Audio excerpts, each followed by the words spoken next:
Namangkot kita during session, gulpilang ang isa ko kaupod Councilor Doron, nagpakita siya sang signs ng outburst. So, para sa akon, I asked a question, and if wala siya kabalo sang sabat, pwede man nga naghambal siya nga wala ako kabalo, period. Wala dapat sang binaisay tani nga natabo.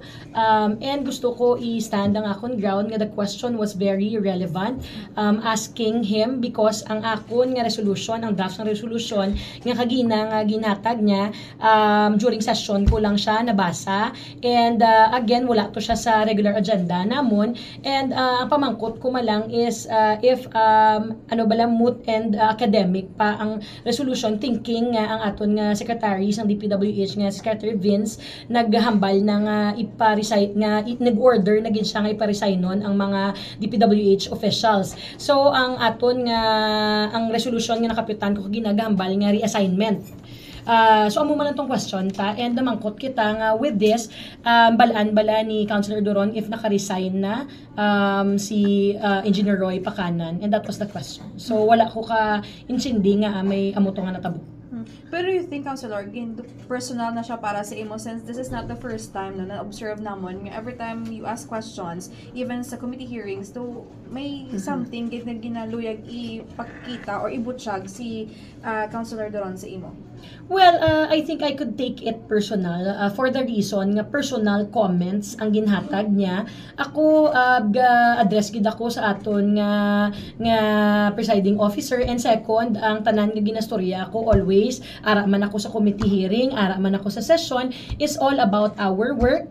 Ang pamangkot ko relevant sa ordinansa, and ang iyaya kagina may ara siya sang mga personal comments about me nga matuon ako kuno or ako kuno personal nga mamangkot sa kay Engineer Roy Pacanan ko naka-resign na siya. Well, he is the proponent of the resolution, and siya dapat mismo ya ang naglantaw kung natabo ini, and again wala sang malain kung mangkuton mo ang isang ang proponent. Kay ti obra ko na bilang isa ka konsihal nga hindi lang daya mag-uo dayon, kundi make sure ko nga tanan nga resolution kag tanan nga ordinansa ara sa tsakto, kay pati kami gasabat man kami sini once nga yes kami sa isa ka resolution, tanan kami accountable.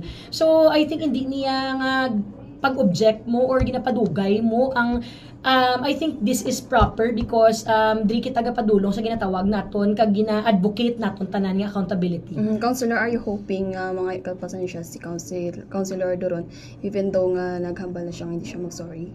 Well, para sa akon iyan na ako mangayo sa pasensya or hindi, but then again I hope nga ang amuni nga mga happening sa City Council hindi magsigi-sigi, because what I've heard kagina sa session normal lang ni kuno, hindi ni siya actually normal. Let's not make this as a normal nga may mga amuni nga sabtanay may ara sang pwede ko to siya matake gid nga pag-insulto ang natabo. But then again, hindi ko ya mapahipos no matter how he feels about the questions nga ginapamangkot ko, sigihon ko ya gyapon ng obra ko, and that is to make sure nga tanan nga solution da nga magwa tsakto. Pero na-insultuhan kayo? Ma'am nga resign or transfer si Pacanan? Well, actually, because Secretary Vince Dizon already ordered them to resign, so gina-expectan ni naton nga they will abide this order. And amutong pamangkot ko if ever lang kung balaan niya nga naghatag na gid man resignation or wala. Subong nabalaan ko just this noon nga nakahatag gid man gali si Engineer Roy Pacanan sang iya resignation, and wala ako yung nagsala sa stand ko nga timot in academic if necessary pang resolution. What would happen to the resolution kaya naka-resign naman gali? No, pero before maging pamangkot ini sa kay Councilor Doron, may iliga ka na nga may ara ako para sa akon ginalantaw ko nga mano siya ibalik gina-expect ko. Okay. But with the mga balka nga balaan ko kung naka-resign na siya or wala ako kabalo, thinking subong ginapangayo ko man gani kung may ara na bala copy, wala ako di may na-receive na copy kung sang resignation niya or kung na-receive na. Pero Councilor, kagina sa natabo na insultuhan kagid? Well, para sa akon and again questioning balon mo ko nga matuon ako or dapat ako masabat sa mismo sang pamangkot ko, I think that's an unbecoming, lalo nagikundra kami sa session.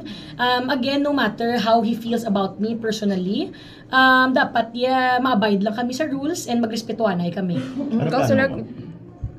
Ano plano mo? Well, para sa akon, I think, again, ipalabot ko ni sa amon nga presiding officer and ang yun ko man ang mga fellow councilors ko to visit the IRP that we have, ang amon nga internal rules and procedures bala, para hindi na ni magsigi-sigi or hindi ni maliwat ang mga amon nga insidente.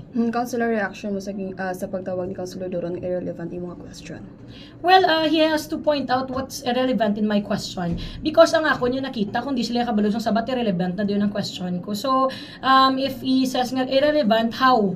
Paano? I-prove niya yung irrelevant ang question ko. He could have, pwede siya nag-point of order sa tani kagina. Pero to get things straight, Councilor, nag-review kaya antes sunod sa session hall? Well, yes, actually, ang amon nga mga agenda, gaabot na siya sa amon, either Monday afternoon or Tuesday morning. Dapat gani, it should be given to us, ginagaan, pag kami more time, amo maning isa sa mga isuggest ko da sa amon nga internal rules,